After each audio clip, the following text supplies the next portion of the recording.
बहुत ही अच्छा, इस मुद्दे पे बहुत ही आज के दिन बहुत ही जरूरी था। ये बहुत ही अच्छी बात है कि इसमें चर्चा हुई, लेकिन ये चर्चा होके खत्म हो जाएगी। जिन बिंदुओं पे हम लोग यहाँ बात कर रहे हैं, इन बिंदुओं पे हर घर में चर्चा होती है और चर्चा होके वहीं खत्म हो जाता है। एडमिशन उसी स्कूल में होता है जिसमें पड़ोसी बच्चा पढ़ रहा है।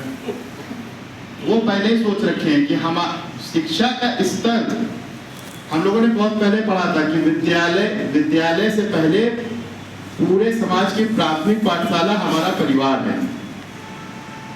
और दूसरी बात, ये थोड़ा सा लोगों को सुनने में खराब लगेगा, लेकिन हम सब बहुत बड़ी बड़ी बातें कर रहे हैं।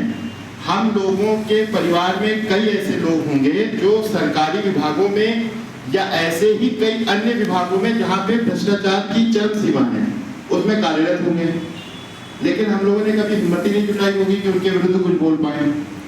उल्टा वो पर्टिकुलर रिश्तेदार हमारा इतना बड़ा वैल्यूएबल होगा कि हम लोग भी लाइन लगाए वहीं खड़े मिलते हैं और इंतजार है केवल कुर्सी का। ये मैं इसलिए विधानसभा चुनाव के पर्पज से बोलना चाह रहा हूँ, इंतजार केवल कुर्सी का है। हमारे इस कमरे में बैठे हुए किसी व्यक्ति को कुर्सी मिल जाए बस, कुछ भी बदलाव होने वाला नहीं है। जैसे सिस्टम चल रहा है वैसे ही सिस्टम चलेगा। बदलाव लाना है तो सबसे पहले अपने आप में, स्वयं में, परिवार में, अपने लोगों में, अपने समाज में। ये समाज और जाति की जो बात होती है ना, लोग कहते हैं ना जाति की क्या आवश्यकता है, जाति पे बात नहीं होनी चाहिए। मैं तो कहता हूँ जाति पे जरूर बात होनी चाहिए। इसलिए होनी चाहिए कि कम से कम कुछ हिस्सा समाज का जाति के ही नाम पे सही एकजुट तो है, नैतिकता की बात तो करता है, एक दूसरे की मदद की बात तो करता है। नहीं तो अगर ये जाति प्रथा खत्म हो जाए, सारी चीजें खत्म हो जाए, तो कोई एक दूसरे के विषय में बात ही नहीं करना चाहता है।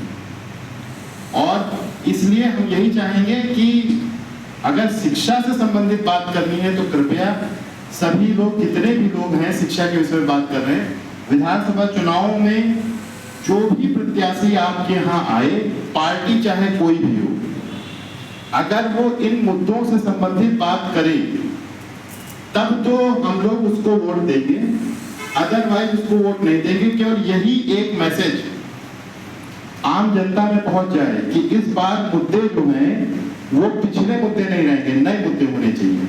अगर इतना ही केवल मैसेज पहुंच जाए और लखनऊ शहर का केवल 25% भी अगर वोटर्स इस पे आ जाए तो अगले साल बदलाव हो जाएगा।